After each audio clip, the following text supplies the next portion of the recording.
वंदे मातरम कि जब हम बात करते हैं हमारी भावनाओं के साथ साथ हमारे कर्तव्यों में भी झलकता हुआ दिखाई देता है। तब जिस कांग्रेस के मंच से पहली बार वंदे मातरम का गान हुआ था, उस कांग्रेस ने देश के अंदर इमरजेंसी थोप करके संविधान के ही गले को ದಬಾನೆ का काम किया था। ವಂದೇ ಮಾತರಂಗೆ 150 ವರ್ಷಕ್ಕೆ ಸಂಬಂಧಪಟ್ಟ ಹಾಗೆ ಈ ಹಿಂದೆ ಲೋಕಸಭೆಯಲ್ಲಿ ಒಂದಷ್ಟು ಚರ್ಚೆಗಳಾಗಿತ್ತು. ಈಗ ಉತ್ತರ ಪ್ರದೇಶದ ವಿಧಾನಸಭೆಯಲ್ಲೂ ಕೂಡ ಇದ್ರ ಬಗ್ಗೆ ಚರ್ಚೆಯಾಗ್ತಾ ಇದೆ. ಇದರ ಬಗ್ಗೆ ಉತ್ತರ ಪ್ರದೇಶದ ಮುಖ್ಯಮಂತ್ರಿ ಯೋಗಿ ಆದಿತ್ಯನಾಥ್ ಅವರು ಮಾತನಾಡಿದ್ದು, ಕಾಂಗ್ರೆಸ್ನ ವಿರುದ್ಧ ಒಂದಷ್ಟು ಟೀಕೆಗಳನ್ನು ಮಾಡಿದ್ದಾರೆ. ಜಿನ್ನಾ ಕಾಂಗ್ರೆಸ್ನಲ್ಲಿ ಇರೋ ತನಕ ವಂದೇ ಮಾತರಂ ನಿರ್ಣಾಯಕ ವಿವಾದದ ಅಂಶ ಆಗಿರಲಿಲ್ಲ. ಅವರು ಕಾಂಗ್ರೆಸ್ ಬಿಟ್ಟ ತಕ್ಷಣವೇ ಜಿನ್ನಾ ಅದನ್ನ ಮುಸ್ಲಿಂ ಲೀಗ್ನ ಸಾಧನವನ್ನಾಗಿ ಮಾಡಿಕೊಂಡ್ರು. ಹಾಗೆ ಉದ್ದೇಶಪೂರ್ವಕವಾಗಿ ಹಾಡಿಗೆ ಕೋಮು ಬಣ್ಣವನ್ನ ಹಚ್ಚಿದ್ರು. ಹಾಡು ಹಾಗೆ ಉಳ್ಕೊಳ್ತು, ಆದರೆ ಕಾರ್ಯಸೂಚಿ ಬದಲಾಯಿತು ಅಂತ ಹೇಳಿದ್ರು. ಅಕ್ಟೋಬರ್ 15, 1937ರಂದು ಲಕ್ನೋದಲ್ಲಿ ಮೊಹಮ್ಮದ್ ಅಲಿ ಜಿನ್ನಾ ವಂದೇ ಮಾತರಂ ವಿರುದ್ಧ ಧ್ವನಿ ಎತ್ತಿದ್ರು. ಹಾಗೆ ಆ ಟೈಮ್ನಲ್ಲಿ ಪಂಡಿತ್ ನೆಹರು ಕಾಂಗ್ರೆಸ್ನ ಅಧ್ಯಕ್ಷರಾಗಿದ್ರು. ಅಕ್ಟೋಬರ್ 20, 1937ರಂದು ನೆಹರು ಅವರು ಸುಭಾಷ್ ಚಂದ್ರ ಬೋಸ್ಗೆ ಪತ್ರ ಬರೆದು ವಂದೇ ಮಾತರಂ ಹಾಡಲ್ಲಿ ಮುಸ್ಲಿಮರಿಗೆ ನೋವು ಆಗೋ ವಿಚಾರಗಳು ಇದೆ ಅಂತ ಹೇಳ್ಕೊಂಡಿದ್ದಾರೆ. ಅಕ್ಟೋಬರ್ 26, 1937ರಂದು ಕಾಂಗ್ರೆಸ್ ಹಾಡಿನ ಭಾಗಗಳನ್ನು ತೆಗೆದುಹಾಕೋದಕ್ಕೆ ನಿರ್ಧಾರ ಮಾಡಿತು. ಇದನ್ನ ಸದ್ಭಾವನೆಯ ಸೂಚಕ ಅಂತ ಕರೆಯಲಾಗ್ತಾ ಇತ್ತು. ಆದರೆ ವಾಸ್ತವವಾಗಿ ಇದು ಸಮಾಧಾನದ ಮೊದಲ ಅಧಿಕೃತ ನಿದರ್ಶನವಾಗಿತ್ತು. ಅಂದು ದೇಶಭಕ್ತರು ಇದರ ವಿರುದ್ಧ ಪ್ರತಿಭಟನೆ ಮಾಡಿದ್ರು. ಹಾಡನ್ನ ಬದಲಾಯಿಸೋದಕ್ಕೆ ಜಿನ್ನಾ ಬೇಡಿಕೆಗಳನ್ನೆತ್ತಿದ್ದು, ಆ ಟೈಮ್ನಲ್ಲಿ ಕಾಂಗ್ರೆಸ್ ಇದ್ರ ಬಗ್ಗೆ ಸೈಲೆಂಟ್ ಆಗಿತ್ತು. ಪರಿಣಾಮ ಅವರಿಗೆ ಈ ಮೌನವೇ ಧೈರ್ಯ ತುಂಬಿತು. ಇದು ಭಾರತದ ವಿಭಜನೆಗೆ ಅಡಿಪಾಯ ಹಾಕ್ತು ಅಂತಾನೂ ಹೇಳಿದ್ದಾರೆ. मान्यवर, जब हम वंदे मातरम की बात करते हैं तो वंदे मातरम हम सब के लिए केवल एक गीत मात्र नहीं है. यह हमारे देश के अंदर स्वतंत्रता संग्राम की चेतना, उसका उद्घोष और भारत के क्रांतिकारियों के साहस का एक मंत्र है. मान्यवर, ये केवल एक गीत की वर्षगांठ नहीं है,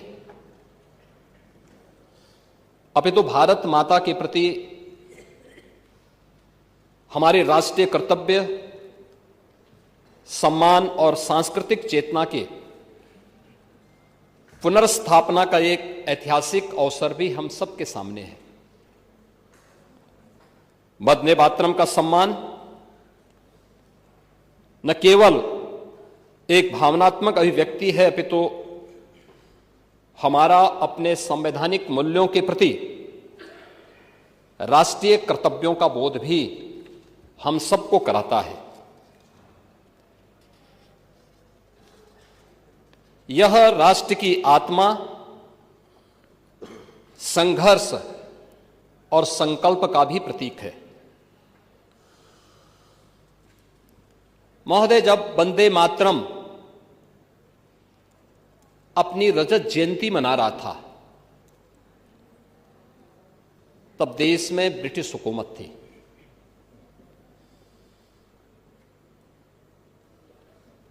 उस समय वंदे मातरम की रचना जब की गई थी, यह वह कालखंड था जब भारत की प्रथम स्वातंत्र समर की विफलता के बाद बौखलाया हुआ ब्रिटिश हुकूमत दमन और अत्याचार की पराकाष्ठा पर पहुंच चुका था. यातनाएं दी जा रही थी. ब्रिटिश काले कानून के माध्यम से भारत की आवाज को रौंदा जा रहा था. लेकिन जब यह देश इसकी रजत जयंती मनाता,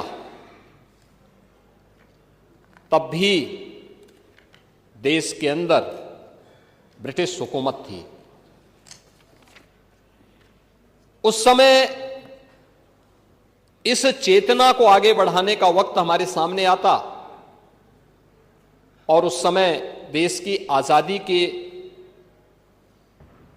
स्वर को आगे बढ़ाने का जो मंच था वह कांग्रेस थी. कांग्रेस ने 1996 में कांग्रेस के अधिवेशन में पहली बार गुरुदेव रविंद्रनाथ टैगोर ने इसे 1896 में अपना स्वर प्रदान किया था और यह पूरे देश के लिए एक मंत्र बन गया था। लेकिन जब यह देश वंदे मातरम की स्वर्ण जयंती मनाता तब भी देश के अंदर ब्रिटिश हुकूमत थी। जब वंदे मातरम की शताब्दी महोत्सव का अवसर आया तब जिस कांग्रेस के मंच से पहली बार वंदे मातरम का गान हुआ था उस कांग्रेस ने देश के अंदर इमरजेंसी थोप करके संविधान के ही गले को दबाने का काम किया था।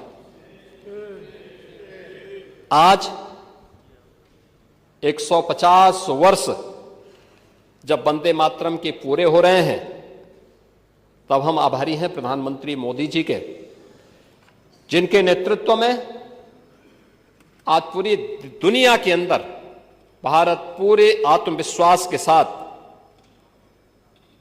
एक विकसित भारत की संकल्पना के साथ आगे बढ़ा है। और इसीलिए जो सपना था इस गीत के अमर रचयिता बंकिम चंद्र चट्टोपाध्याय का, वह सपना आज के एक भारत श्रेष्ठ भारत की संकल्पना के जनक भारत के यशस्वी प्रधानमंत्री मोदी जी के नेतृत्व में नया भारत उन सपनों को साकार करने की दिशा में आगे बढ़ा है। इसलिए यह चर्चा इस सदन में अत्यंत सामयिक है। वंदे मातरम की जब हम बात करते हैं तो वास्तव में यह हम सब के लिए कैसे अंतःकरण से हर भारतीय को एक नई दिशा देता है। यह भाव हमारी भावनाओं के साथ साथ हमारे कर्तव्यों में भी झलकता हुआ दिखाई देता है। हम लोग इस बात को मानते हैं कि वंदे मातरम का अर्थ केवल मातृभूमि को प्रणाम करना नहीं, बल्कि यह वचन देना है कि हम उसकी रक्षा करेंगे, उसे समृद्ध और गौरवान्वित बनवाएंगे। महोदय, जब कोई किसान अपनी भूमि को उपजाऊ बनाता है, जब सैनिक सीमाओं पे डट करके देश की सीमाओं की रक्षा करता है, जब एक आदर्श शिक्षक अपने छात्र को संस्कारित करता है और जब भारत का युवा नवाचार से देश का नाम रोशन करता है, तब वंदे मातरम अपनी सार्थक रूप से जीवित दिखाई देता है।